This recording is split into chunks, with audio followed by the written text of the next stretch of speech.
What we need is not more medication, but more education, because the best prescription is knowledge.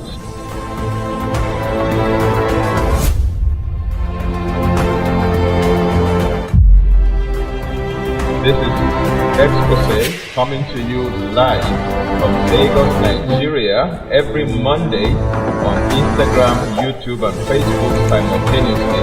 I'm your regular host, Tony Akinyemi. Don't forget, what we need is not more medication, but more education, because the best prescription is knowledge.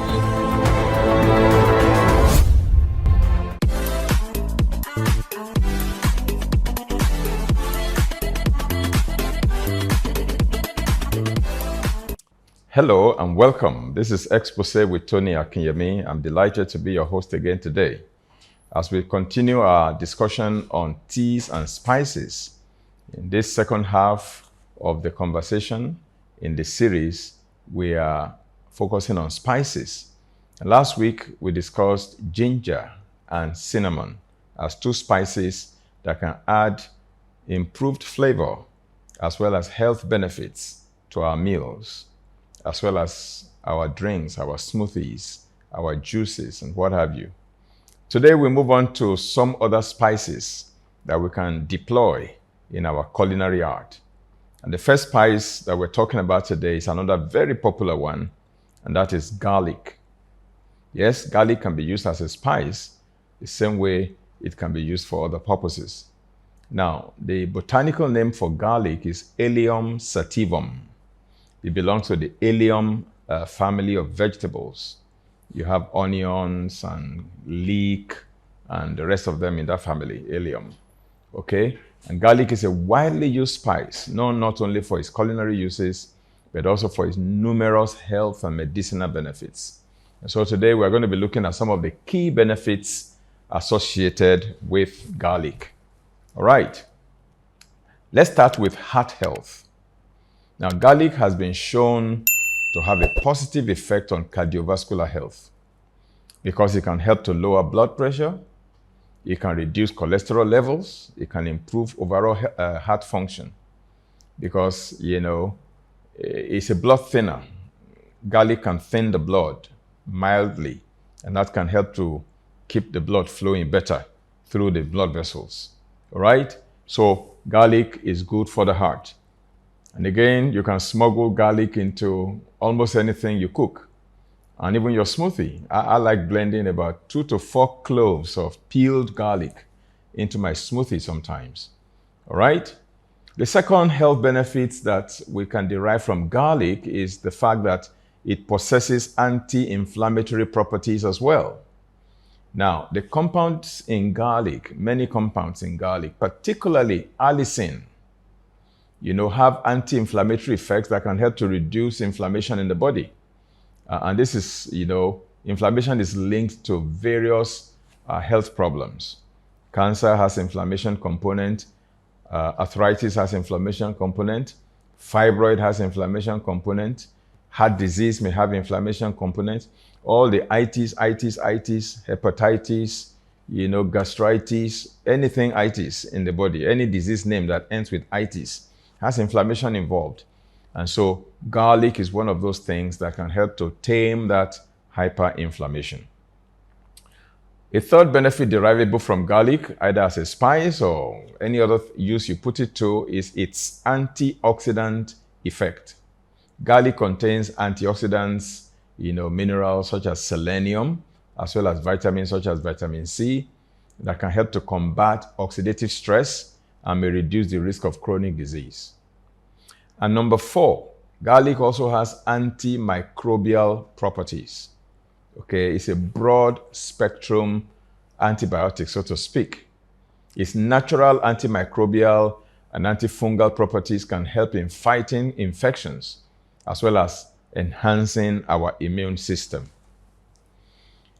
Some studies also suggest that garlic consumption may be associated with a reduced risk of certain types of cancer, particularly stomach cancer and colorectal cancers, due to its ability to enhance detoxification as well as inhibit tumor growth.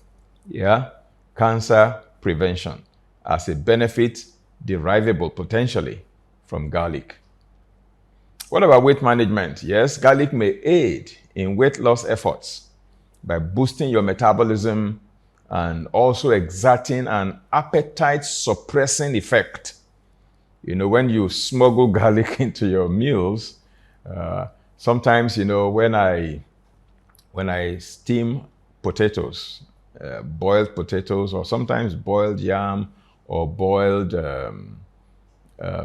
sweet potato or Irish potato or boiled plantain, what I do is I also add some cloves of garlic as I'm boiling those yams.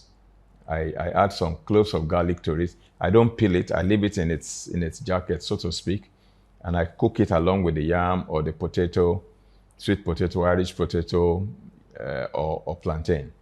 So by the time garlic is cooked, or sometimes when I'm doing my steamed vegetables,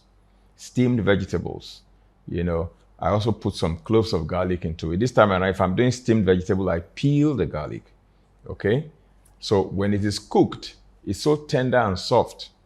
Sometimes all I need to just eat my boiled yam or boiled potato or boiled plantain is just red palm oil with cooked garlic inside. What I do is when I cook the garlic in the jacket, when it's cooked, the garlic becomes very tender and soft, you know, almost like mashed potato. So I just hold it at one end and squeeze. It's like you're squeezing toothpaste and the paste comes out of it. So when I hold the jacket of the cooked garlic, you know, I squeeze it and the paste, the tender, soft garlic comes out of it. I press it into a little bit of red palm oil and I just sprinkle a little bit of sea salt into it. And I use that as my dip or my sauce to eat my boiled yam, boiled plantain, boiled Irish potato, boiled sweet potato. Wonderful. Particularly when I used to eat yam or sweet potato or plantain. I love it. I mean, I grew up in the village and we used to eat our roasted yam or cooked yam with just palm oil and salt in those days. I mean, that's the kind of background I came out from. I'm a bushman, in case you want to know. and sometimes I just want to relive those experiences in the village in those days. So I just boil my plantain. It could be ripe plantain or green or ripe plantain. And I just make my red palm oil and cooked garlic and squeeze it into it and sea salt. You can try it and give me your feedback. All right? It's not very complicated. It's not very complex. Now, if you want to add some protein to it, that's up to you. But I mean, that's how we used to eat in those days. Now, of course, 1 meal in a day. That's not the only thing I eat in a day. I need to have some good source of protein, maybe another little bit. In that, live how I used to live when I was in primary school. I was in primary school in the village in those days. It keeps me, you know, it keeps reminding me of where I'm coming from, and it's this attitude of gratitude in my heart. Look at where I'm coming from, and look how far God has brought me. I'm always grateful to God and grateful to all the people that God used to line up my pathway in life to continue to cheer me on, to continue to support, encourage me, with me, and inspire me, encourage me to get to where I am. And I still have a long way to go, by the way. Anyway, we are still on the journey. So garlic can be used that way. And when you eat garlic regularly, like I said, some studies suggest that regular consumption of garlic may be associated with reduced risk of certain cancers. It can help to suppress, you know, appetite. It can help to boost your metabolism, and it can help you if you want to lose weight. Of course, it also exerts some improved bone health benefits. Some research indicates that garlic can increase estrogen levels in females that may be beneficial for bone health and help to prevent osteoarthritis. Instead of hormone replacement therapy, you can just add some garlic and then you will get this phytoestrogen that comes from garlic. And that can help to compensate. It's like a natural, non-invasive hormone replacement therapy. Right. Garlic can also support respiratory health. It can help to relieve, you know, symptoms of respiratory conditions such as colds and flu due to its ability to enhance immune function and reduce inflammation. Garlic can be very wonderful. Number 9, garlic can support digestive health as well. It has prebiotic properties, not probiotic now, but prebiotic. You know, prebiotic is the food for probiotic. And garlic has prebiotic properties that may promote gut health by supporting the growth of beneficial gut bacteria, thereby improving your gut microbiome or intestinal microbiome. And that supports your overall health in the end. Garlic may also support blood sugar regulation. You know, there is some evidence that garlic may improve insulin sensitivity as well, just like cinnamon, and help to regulate blood sugar levels, making it potentially beneficial for those who are hoping to prevent diabetes or those who are dealing with diabetes and hope to reverse it. So you can include garlic, you can include cinnamon, you can include ginger. All of these things will contribute their quota in helping you in your blood sugar management. All right, garlic can also support skin health. Due to its antimicrobial and anti-inflammatory properties, garlic may also be used topically on the skin to help treat skin conditions like acne, for example. And then we're talking about using it as a spice now. So find a way to incorporate garlic into your food preparation. Garlic can also support detoxification. Garlic is believed to help detoxify the body, you know, due to its ability to promote liver function and enhance, you know, the elimination of toxins from the body. Of course, garlic can also boost immunity. And like I mentioned earlier, garlic is also a blood thinner. You know, to maximize the health benefits of garlic, it's generally recommended to consume it raw or minimally processed, you know, because cooking can reduce its beneficial compounds. However, people should consult, of course, with a healthcare professional, especially if they are on other medications that could be blood thinners and what have you, or they have underlying health conditions, you know, because garlic can interact with certain medications, particularly blood thinners. So if you're on warfarin, coumadin, aspirin, all of those things that can thin your blood, then garlic may, you know, potentiate. It may get your blood over thinned. So you don't use them together if you're already on blood thinners. All right. Now, sometimes garlic, the way to take it, if you don't want to use it as a spice, is to peel it and then chop it into tiny, tiny cubes like tablets, small, small, and put it on a saucer, let some oxygen breathe on it, let it get oxidized. That activates the active ingredient inside. If you swallow a whole clove of garlic like that without cutting it and allowing oxidation, you don't get the most benefit from it. But when you chop it and you leave it for maybe 5 minutes, let some oxygen breathe on it, let some chemical process take place, and then you can swallow it like tablets with water. And that helps a great deal. That's one other way to take garlic if you're not using it as a spice. Of course, you can blend it into your smoothie. You can use it to boil your yam, boil your meat, boil your fish. You can use it in your recipe for making your Nigerian soups, for example. Okay, blend it with your pepper, tomato, and onions, and use it to cook your soup, whatever type of soup you're cooking. It goes well with virtually all of them. I also normally encourage men to include garlic, you know, in the specific smoothie that I recommend for boosting sperm count. And that's because of its antimicrobial and blood thinning effect. Because some men have low sperm count because of varicocele and because of the narrowed varicosed blood vessels to the testicles don't get enough supply, a rich supply of nutrients to enable it to produce sperms. But when you use garlic as part of your ingredients in your smoothie, it thins your blood and allows microcirculation. So as narrow as the blood vessels may be, blood will still manage to circulate to the testicles to improve, you know, nutrient delivery to the testicles to boost spermatogenesis or sperm production. And then the antimicrobial effect can also wipe out urinary tract infections that can also reduce sperm production, by the way. Low sperm count, in part, may be due to infections. And so garlic will clear the infection to pave way for a bolstered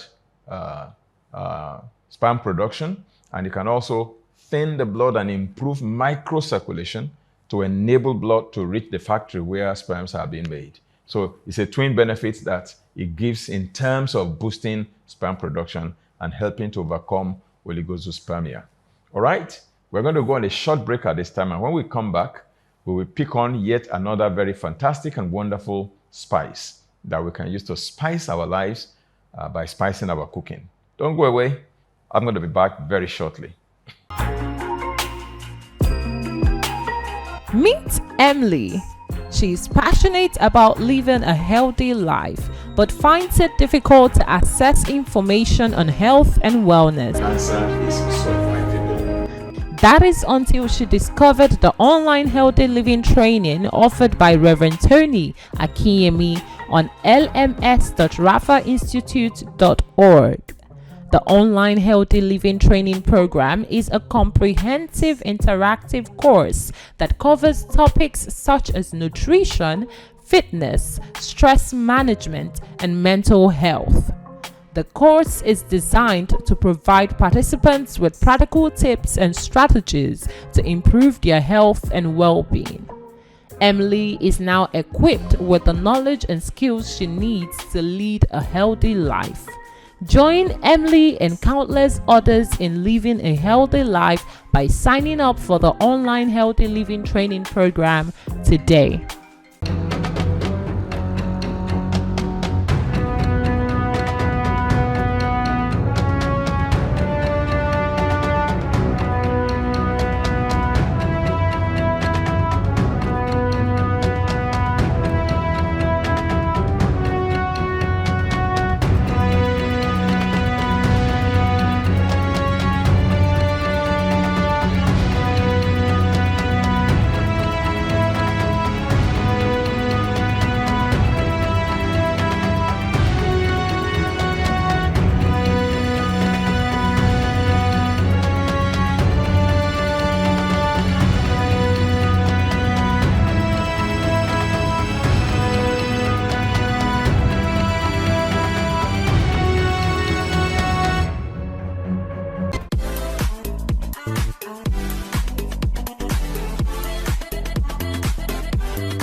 Welcome back.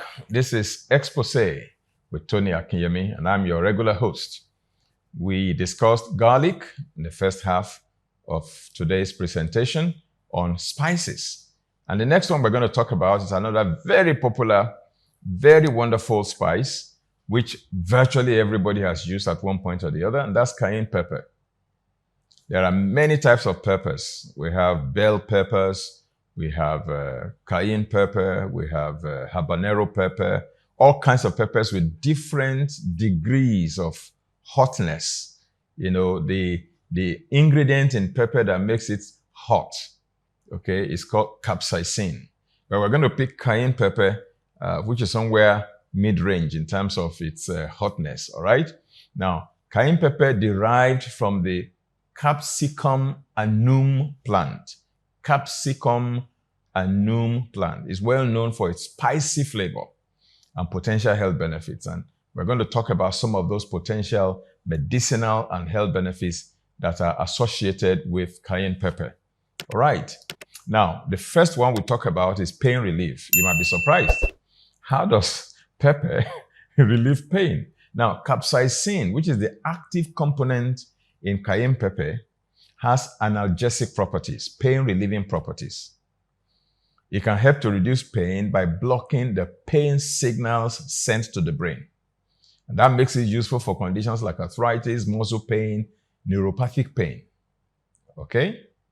In fact, I was reading one book by a medical doctor that suggested that there was an old-time medical doctor in America who used cayenne pepper as the main tool or the main remedy for many conditions, you know. And I'll be talking about some of those conditions. Of course, if you have been listening to some of my videos in the past, you must have heard me talk about cayenne pepper even for addressing H. pylori and peptic ulcers, all right? In fact, that doctor I read about, they wrote in that book that when people have, you know, bruises on their skin and it's bleeding and they want to stop bleeding, the guy will apply cayenne pepper and bleeding will stop. Okay, number two, cayenne pepper can also support digestive health. You know, cayenne pepper may enhance digestion by increasing the production of digestive juices. And it can also help to alleviate issues like gas and bloating, and may stimulate appetite in some individuals who have low appetite. That way, it can support digestive health. Of course, cayenne pepper is also a metabolism booster. Again, capsaicin has been shown to increase metabolic rate. And that can aid in weight management, particularly weight loss. It may help the body to burn more calories and use fat for energy. What about cardiovascular health? Yes, some studies suggest again that cayenne pepper can promote heart health by improving blood circulation, reducing blood pressure. Of course, when blood is thinned and the blood is not too thick, then circulation improves. Cayenne pepper also, has antioxidant properties that may also help to decrease the risk of heart disease. And then what about inflammation? Just like many other spices, cayenne pepper also exerts anti-inflammatory properties. It possesses anti-inflammatory effects and can be beneficial for conditions like rheumatoid arthritis, psoriasis, and what have you. It can also offer respiratory relief. The heat from cayenne pepper may help to clear mucus as well as phlegm from the respiratory tract, producing relief from colds, allergies, sinusitis, congested sinuses, and what have you.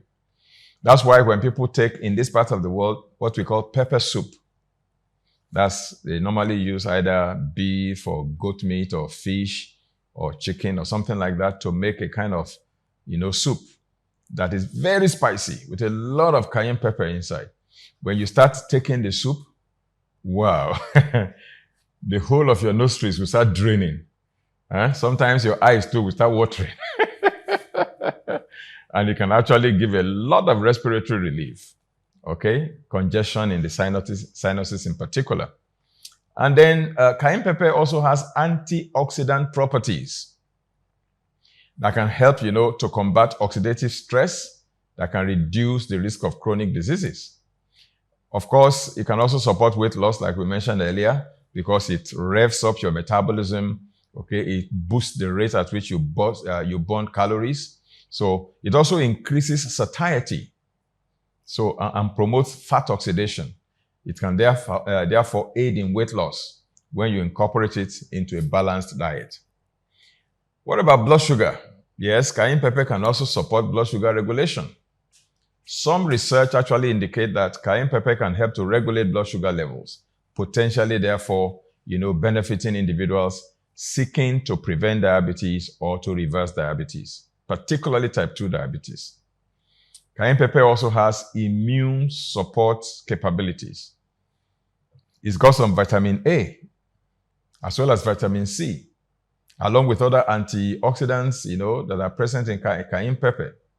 And they can help to support the immune function, all right? As well as protect us against illnesses. Because when your immunity is robust, then you are better protected against, diseases, particularly, infectious diseases. And indeed, many other diseases that are not even necessarily infectious. So cayenne pepper is very, very, very good in that regard. Okay, immune system support. Then skin health. There are topical applications of capsaicin that can help to alleviate psoriasis and other skin conditions by reducing itching as well as inflammation. Now, I can attest to a particular case, of a lady that had some skin patches all over her leg. It was very embarrassing. Dark patches all over her leg. It covered almost everywhere. She would wear trousers to cover it up or wear very long skirts that would touch her ankle to cover it up because of the embarrassment. She had been to the hospital. She had seen dermatologists. They had done biopsy of the skin. They had done all kinds of tests. They couldn't really pinpoint precisely what it was. All kinds of, topical creams had been prescribed by her dermatologist. It didn't help. She was frustrated. It was here for years. Somebody, of course, mentioned me to him and she came to see me. When I saw those skin patches, honestly, I didn't know what to make of it. I didn't know what to do. But thankfully, there was a particular product that I had bought, from a particular man in the USA. The man was probably in his 80s at the time, Caucasian, all right? And the man prepared that preparation, and the man told me that the active ingredient in that preparation was cayenne pepper. Of course, with other things. He said that the main ingredient was cayenne pepper. And he said it could work for many, many skin disorders. So I bought a couple of jars of that particular, preparation. And I had it right there in our store. I didn't have anybody who could try it and see whether it worked. So when this lady showed up, my mind just went there. This thing had been lying on the shelf for over a year or so. I had not sold a bottle. So I said, "Madam, would you like to try this? I haven't tried it before, but the person who made it claims that it can help many skin conditions. Would you like to try?" She said, well, she would try. She had tried every other thing. It didn't work. So she bought a jar of that particular preparation, took it away, and started applying it topically on the location. And you won't believe it. Within weeks, those patches began to clear. The woman came back, rushed to the store, and bought the remaining bottles, everything. She cleared everything off the shelf. So I don't want to come back and they tell me it's out of stock. So whatever number of bottles remaining, she packed all of them and bought them. And that was how she was able to resolve her skin problem. So I can testify anecdotally. I have seen it with my koro eyes, as we normally say in this part of the world. I didn't read it in a book. Nobody told me the story. I mean, this was a case I personally handled. And I saw it with my eyes before and after.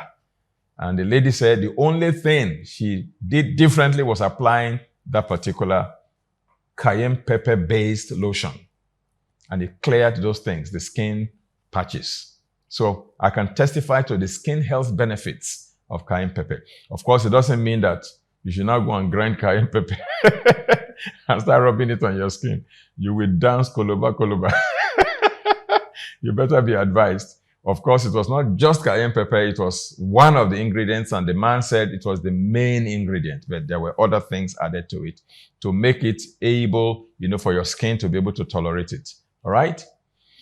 Now, another benefit that cayenne pepper offers is fungal and bacterial infection control.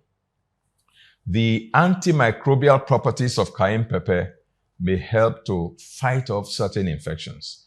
Now, I can tell you again for a fact and for free, you don't have to pay tuition for this, that cayenne pepper can actually wipe out the bacterium known as H. pylori, Helicobacter pylori. The bacterium usually accused that is implicated in the causation of peptic ulcers, stomach ulcer.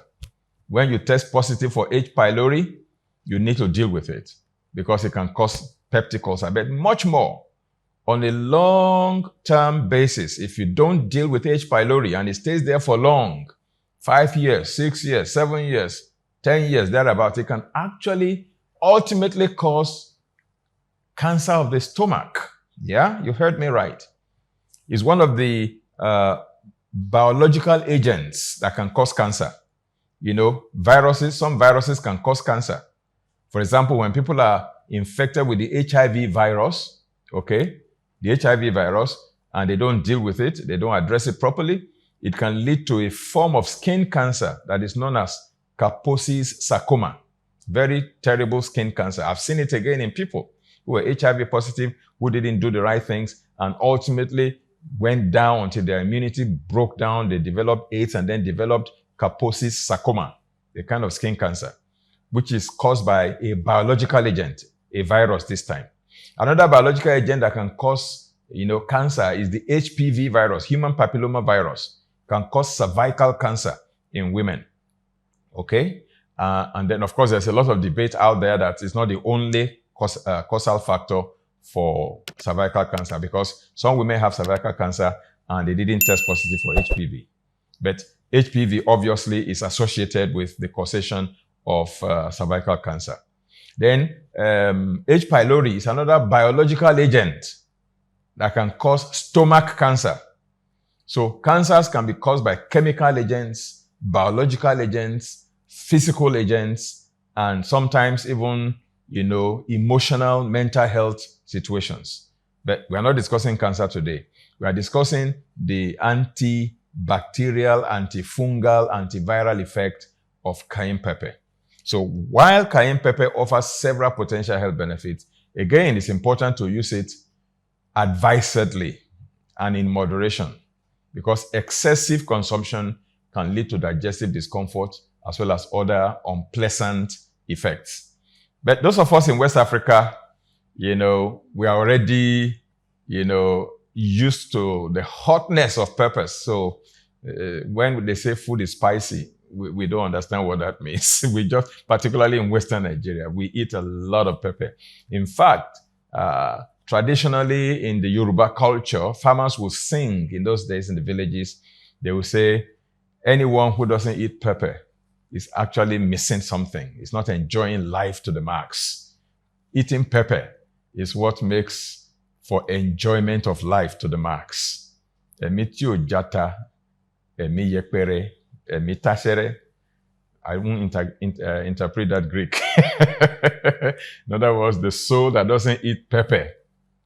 Let me not finish that statement in Yoruba language. So learn how to incorporate peppers into your diet. So this is where we draw the curtain today on spices. All right? We have discussed cayenne pepper and the benefits that it confers. We have also discussed garlic and the benefits that it confers. Again, find a way to incorporate these two into your culinary art in your kitchen, either in cooking or in spicing whatever you prepare in your kitchen to eat. Now, for addressing H. pylori, I have done videos in the past. You may want to visit it. Okay. I don't want to go into that today. We're talking about it as a spice today. All right. I thank you for spending your Monday evening with me once again. I look forward to seeing you same time, same platform next week. And don't forget to share with your friends, your family, your colleagues, and maybe even your enemies so they can become your friends, because they will be blessed by the video if you send it to them. And they will greet you next time they see you and ask for more. Do have a terrific testimony-filled week to the glory of God. I'll see you next week. I love you. Bye. See you again. Meet Emily. She's passionate about living a healthy life, but finds it difficult to access information on health and wellness. Cancer is survivable. That is until she discovered the online healthy living training offered by Reverend Tony Akinyemi on lms.rafainstitute.org. The online healthy living training program is a comprehensive interactive course that covers topics such as nutrition, fitness, stress management, and mental health. The course is designed to provide participants with practical tips and strategies to improve their health and well-being. Emily is now equipped with the knowledge and skills she needs to lead a healthy life. Join Emily and countless others in living a healthy life by signing up for the online healthy living training program today.